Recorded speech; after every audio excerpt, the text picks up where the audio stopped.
সুপ্রিয় দর্শক শ্রোতা, ইরান, লেবানন, যুক্তরাষ্ট্র এবং ইসরায়েলের মধ্যে যুদ্ধবিরতির মধ্যেও আমেরিকার অবৈধ সন্তান ইসরায়েলের 15 সেনা হত্যা করেছে লেবানন। অন্যদিকে যুক্তরাষ্ট্র যুদ্ধবিরতির সময় বৃদ্ধি করার ঘোষণা করেছে এবং ইরান উত্তেজনা বাড়িয়ে তেহরান সহ ইরানের বিভিন্ন শহরে নতুন ভাষণের ক্ষেপণাস্ত্র প্রদর্শন করেছে এবং বর্তমান পরিস্থিতিতে কোনো আলোচনার অংশ নেওয়ার সম্ভব নয় বলে ইরান ঘোষণা করেছে। কি মনে হয়, ইরান যুক্তরাষ্ট্রের সাথে কি আলোচনা চালিয়ে যাওয়া উচিত? এই সম্পর্কে আপনার মতামত কমেন্টস বক্সে লিখে জানান এবং শুরুতেই থাকবে সংবাদ শিরোনাম পরে বিস্তারিত। হিজবুল্লাহর অভিযানে 12 জন ইসরায়েলি সৈন্য হতাহত। আর বিস্তারিত জানিয়ে দিব। যুদ্ধবিরতির সুযোগে ধ্বংসস্তূপ থেকে লুকানো অস্ত্র বের করছে ইরান, সতর্ক যুক্তরাষ্ট্র। ইরানের হামলায় রাডার ধ্বংস সম্পর্কে ন্যাটোর সাবেক কমান্ডারের স্বীকারোক্তি। এদিকে মার্কিন জাহাজগুলোর করুণ পরিণতি দেখতে পাবে সবাই, ইরানি কমান্ডারের হুঁশিয়ারি। ট্রাম্পকে সতর্ক করে দিয়ে হরমুজ প্রণালীতে ইরানের অবস্থানকে সমর্থন দিল ইয়েমেন। ইরানের যে কোনো সময় হামলার শঙ্কা, ট্রাম্পকে নতুন পরিকল্পনা জানালো মার্কিন বাহিনী।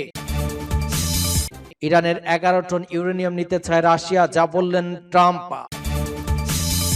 এবং সর্বশেষে জানিয়ে দিব, পারমাণবিক এবং ক্ষেপণাস্ত্র কর্মসূচিকে জাতীয় সম্পদ ঘোষণা ইরানের সর্বোচ্চ নেতা। এতক্ষণ শুনছিলেন সংবাদ শিরোনাম বিস্তারিত। তবে তার আগে অনুরোধ থাকবে, এই ভিডিওতে একটি লাইক দিন এবং কমেন্টস করে জানিয়ে দিন আপনি কোন জেলা থেকে বা কোথা থেকে আমাদের সাথে যুক্ত রয়েছেন, এবং সংবাদের সর্বশেষ গুরুত্বপূর্ণ আপডেট পেতে চ্যানেলটি সাবস্ক্রাইব করে আমাদের সঙ্গেই থাকুন। ধন্যবাদ। হিজবুল্লাহর অভিযানে 12 জন ইসরায়েলি সৈন্য হতাহত। ইসরায়েলি সূত্র জানিয়েছে যে হিজবুল্লাহর ড্রোন হামলায় 12 জন ইসরায়েলি সৈন্য আহত হয়েছেন। পাস্টুরে জানিয়েছে ইসরায়েলি শাসক গোষ্ঠী একটি সূত্র থেকে জানানো হয়েছে, পশ্চিম গ্যালারিয়ার সুমারে শহরে ইসরায়েলি একটি সাজাজানের উপর হিজবুল্লাহর ড্রোন হামলায় 12 জন সৈন্য আহত হয়েছেন। হিজবুল্লাহ জানিয়েছে আরো দুটি আক্রমণকারী ড্রোন ব্যবহার করে বেন জেবেল শহরে দুটি মেরকাবা ট্যাঙ্কে লক্ষ্যবস্তু বানিয়েছে এবং নির্ভুলভাবে লক্ষ্য আঘাত এনেছে। হিজবুল্লাহ যোদ্ধারা দুটি আক্রমণ ড্রোন দিয়ে আল কান্তারা শহরে দুটি মেরকাবা ট্যাঙ্কেও লক্ষ্যবস্তু বানিয়েছে। এদিকে ইসরায়েলি গণমাধ্যম জানিয়েছে হিজবুল্লাহ ড্রোন অনুপ্রবেশের আশঙ্কা ইসবা আল জালিলের মাস্কাও কাফার গ্লাদিকে সতর্কতামূলক সাইরেন বাজানো হয়েছে, সূত্র পাস্টুরে। যুদ্ধবিরতির সুযোগে ধ্বংসস্তূপ থেকে লুকানো অস্ত্র বের করেছে ইরান, সতর্ক যুক্তরাষ্ট্র। যুক্তরাষ্ট্রের সঙ্গে চলমান যুদ্ধবিরতির সুযোগ নিয়ে ইরান তাদের মাটির নিচে লুকানো এবং বিমান হামলায় ধ্বংসস্তূপের নিচে পড়া ক্ষেপণাস্ত্র এবং অন্যান্য সামরিক সরঞ্জাম উদ্ধারের জোর তৎপরতা শুরু করেছে। শুক্রবার MSN এর এক প্রতিবেদনে এই তথ্য জানানো হয়। ট্রাম্প প্রশাসন যদি আবারও সামরিক অভিযান শুরু করার সিদ্ধান্ত নেয়, তবে মধ্যপ্রাচ্যে পাল্টা হামলা চালানোর জন্য ইরান দ্রুত তাদের ড্রোন এবং ক্ষেপণাস্ত্র সক্ষমতা পুনর্গঠন করতে চাইছে বলে ধারণা করছে মার্কিন কর্মকর্তারা। এক মার্কিন কর্মকর্তা ওই বিষয়ে অবগত আরো 2 জন ব্যক্তির বরাত দিয়ে প্রতিবেদনে বলা হয়, যুক্তরাষ্ট্র এবং ইসরায়েলি বিমান হামলার পর যেসব ক্ষেপণাস্ত্র এবং গোলাবারুদ মাটির নিচে বা ধ্বংসস্তূপের নিচে চাপা পড়েছিল, সেগুলো খুঁড়ে বের করতে তেহরান বিশেষ অভিযান চালাচ্ছে। গত কয়েকদিনে ওই তৎপরতা বহুগুণ বাড়ানো হয়েছে বলে উল্লেখ করেন তারা। মূলত মধ্যপ্রাচ্যে যে কোনো মুহূর্তে হামলা চালানোর সক্ষমতা রাখতেই যুদ্ধবিরতির ওই সময়টিকে কৌশলগতভাবে ব্যবহার করছে ইরান বলে মনে করছে ওয়াশিংটন। এদিকে উদ্বুদ্ধ পরিস্থিতিতে নিজের জাতীয় নিরাপত্তা দলের সঙ্গে মার্কিন প্রেসিডেন্ট ডোনাল্ড ট্রাম্পের বৈঠকে বসার কথা রয়েছে বলে জানা গিয়েছে হোয়াইট হাউস সূত্র থেকে। সূত্র অনুসারে হরমুজ প্রণালী উন্মুক্ত করা কিংবা ইরানের পারমাণবিক সক্ষমতা নিষ্ক্রিয় করার সম্ভাব্য সামরিক পদক্ষেপ সহ বেশ কিছু বিষয় নিয়ে আলোচনা করবেন তিনি। ইরানের হামলায় রাডার ধ্বংস হওয়ার সম্পর্কে ন্যাটোর সাবেক কমান্ডারের স্বীকারোক্তি। সামরিক জোট ন্যাটোর সাবেক কমান্ডার বলেছেন, ইরানের হামলায় আমরা এমন রাডার হারিয়েছে যেগুলোর বিকল্প খুঁজে পাওয়া কঠিন। সাবেক ন্যাটো কমান্ডার ওয়ালসি ক্লার্ক বলেন, ইরানের হামলায় আমরা এমন রাডার হারিয়েছি যেগুলো বিকল্প খুঁজে পাওয়া কঠিন। বর্তমানে আমাদের টমাহক ক্ষেপণাস্ত্রের মজুদ 50% নিচে নেমে এসেছে। তিনি আরো বলেন, আমরা ব্যালিস্টিক ক্ষেপণাস্ত্রের মোকাবেলা প্রায় 1/3 সক্ষমতা এবং উচ্চ তার থার্ড ক্ষেপণাস্ত্রের অর্ধেক মজুদ ব্যবহার করে ফেলেছে। এই ক্ষেপণাস্ত্রগুলো কিছু ক্ষেত্রে পুনরায় উৎপাদন এবং প্রতিস্থাপন করতে কয়েক বছর সময় লাগতে পারে। ওয়ালসি ক্লার্ক বলেছেন, ইরানের সঙ্গে যুদ্ধের গোলাবারুদের খরচ $25 বিলিয়ন পৌঁছেছে, তবে ওই সংযোগগুলো উৎপাদন এবং প্রতিস্থাপন করতে পারাটা অর্থের চেয়েও বেশি গুরুত্বপূর্ণ, সূত্র পাস্টুরে। মার্কিন জাহাজগুলোর করুণ পরিণতি দেখতে পাবে সবাই, ইরানি কমান্ডারের হুঙ্কার। ইরানের ইসলামী বিপ্লবী গার্ড বাহিনীর এরোস্পেস ফোর্সের কমান্ডার এক বার্তায় যুক্তরাষ্ট্রের সন্ত্রাসী বাহিনীর সেন্ট্রাল কমান্ড এর জবাব দিয়েছেন। প্রতিবেদনে বলা হয়েছে, ইসলামী বিপ্লবী গার্ড বাহিনীর বিমান এরোস্পেস ফোর্সের কমান্ডার ব্রিগেডিয়ার জেনারেল সাইদ আজিদ মুসাবি এক বার্তায় মার্কিন সন্ত্রাসী সেনাবাহিনীর সেন্ট্রাল কমান্ড এর হুমকিপূর্ণ তৎপরতার জবাবে লিখেছেন, আমরা আল্লাহর রহমতের শত্রু যে কোনো অভিযানের জবাব দেব এবং দীর্ঘমেয়াদী এবং ব্যাপক পরিসরে বেদনায়ক আঘাতের মাধ্যমে। তাদের সেই অভিযান যদি স্বল্পমেয়াদী এবং আকস্মিকও হয়। তিনি আরো জোর দিয়ে বলেন, আমরা ইতিমধ্যে ওই অঞ্চলে তোমাদের ঘাঁটিগুলো পরিণতি দেখছে, তোমাদের যুদ্ধ জাহাজগুলো পরিণত দেখব। সূত্র পাস টুডে। ট্রাম্পকে সতর্ক দিয়ে হরমুজ প্রণালীতে ইরানের অবস্থানকে সমর্থন দিল ইয়েমেন। ইয়েমেনের পররাষ্ট্র মন্ত্রণালয় পারস্য উপসাগর ট্রাম্প প্রশাসনের দুঃসাহসিক এবং বর্বরতার বিরুদ্ধে সতর্ক করেছে এবং হরমুজ প্রণালীতে ইরানের কর্মকাণ্ডের প্রতি সানার সমর্থন ঘোষণা করেছে।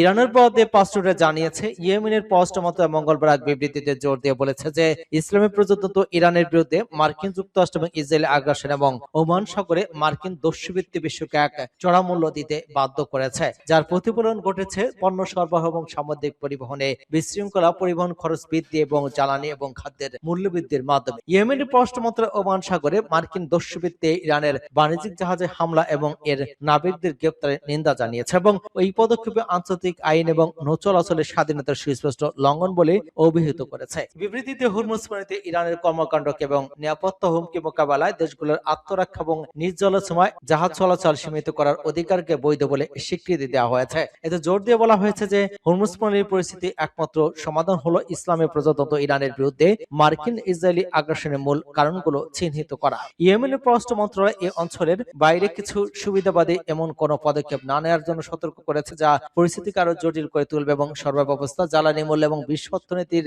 মারাত্মক ক্ষতি করবে, যা বর্তমান অপরাধী ট্রাম্প এবং ইসরায়েলি সহযোগিতার বর্বরতার ফলে ক্ষতিগ্রস্ত হচ্ছে।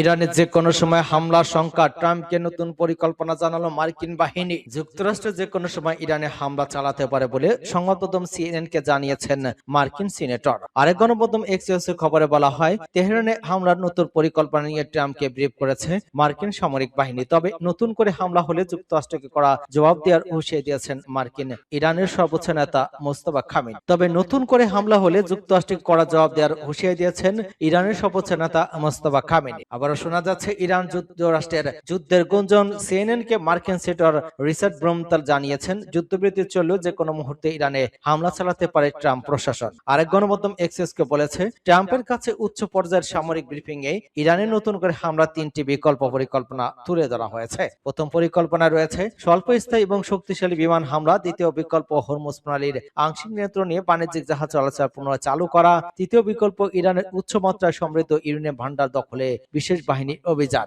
এর মধ্যে ইরান চুক্তি করতে মরিয়া হল বলে আবারও দাবি করেছেন মার্কিন প্রেসিডেন্ট ডোনাল্ড ট্রাম্প। ওভাল অফিসের সাংবাদিকদের তিনি বলেন, তেহরানে অনেক নেতা এবং সামরিক শক্তি ধ্বংস হয়ে যায়, নেতৃত্ব নিয়ে অনিশ্চয়তা তৈরি হয়েছে। তার ভাষ্য, ইরানের নৌবাহিনীর ধ্বংস হয়েছে, তাদের বিমান বাহিনী নেই, প্রায় সব ধরনের সামরিক সরঞ্জাম ধ্বংস হয়ে গিয়েছে, তাদের ড্রোন কারখানার প্রায় 82% অচল হয়ে গেছে এবং ক্ষেপণাস্ত্র কারখানার প্রায় 90% ধ্বংস হয়েছে।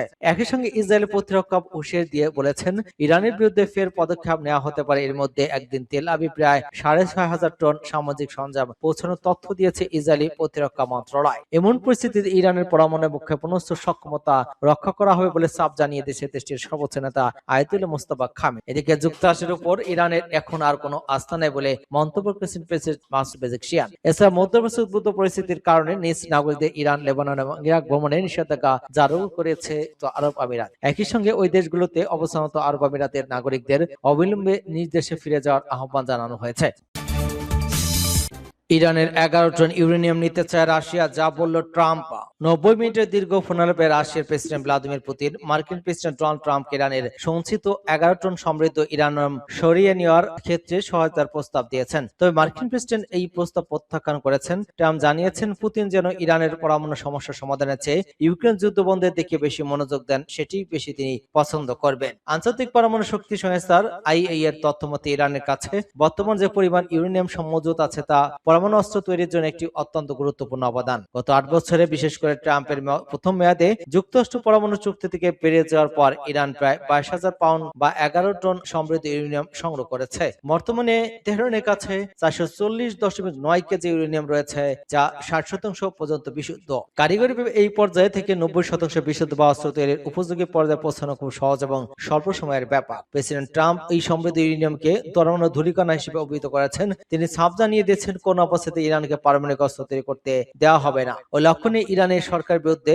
গত 60 দিনের বেশি সময় ধরে যুদ্ধ চালিয়ে যাচ্ছে যুক্তরাষ্ট্র। ট্রাম্পের দাবি, ইতিমধ্যে ইরানের সামরিক সক্ষমতা উল্লেখযোগ্যভাবে কমিয়ে দেওয়া হয়েছে, তবে এই বিপুল পরিমাণ ইউরেনিয়াম বর্তমানে কোথায় আছে তা নিয়ে ধোঁয়াশা কাটছে না। আইএর প্রধান রাফায়েল গ্রোসি জানিয়েছেন, স্যাটেলাইট চিত্র অনুযায়ী ওই মসজিদের বড় অংশ ইস্পাহান পারমাণবিক কমপ্লেক্সে থাকার কথা। গত বছর জুন মাসে এবং চলতি বছরে যুক্তরাষ্ট্র এবং ইসরায়েলের যৌথ বিমান হামলায় এই কেন্দ্রটি ক্ষতিগ্রস্ত হয়েছিল। আইএইএর পরিদর্শকরা সেখানে সরাসরি যেতে না পারায় প্রকৃত অবস্থা নিশ্চিত করা যাচ্ছে না। বিশেষ করে 2025 সালের জন্য 12 দিনের যুদ্ধের পর থেকে ইরান আইএইএর সাথে সব ধরনের সহযোগিতা এবং পর্যবেক্ষণ বন্ধ করে দিয়েছে। ফলে বর্তমান শুধুমাত্র স্যাটেলাইটের উপর ভিত্তি করেই ওই পরমাণু কর্মসূচির উপর নজর রাখছে বিশ্ব সংস্থাকে। সূত্র এনডিটিভি।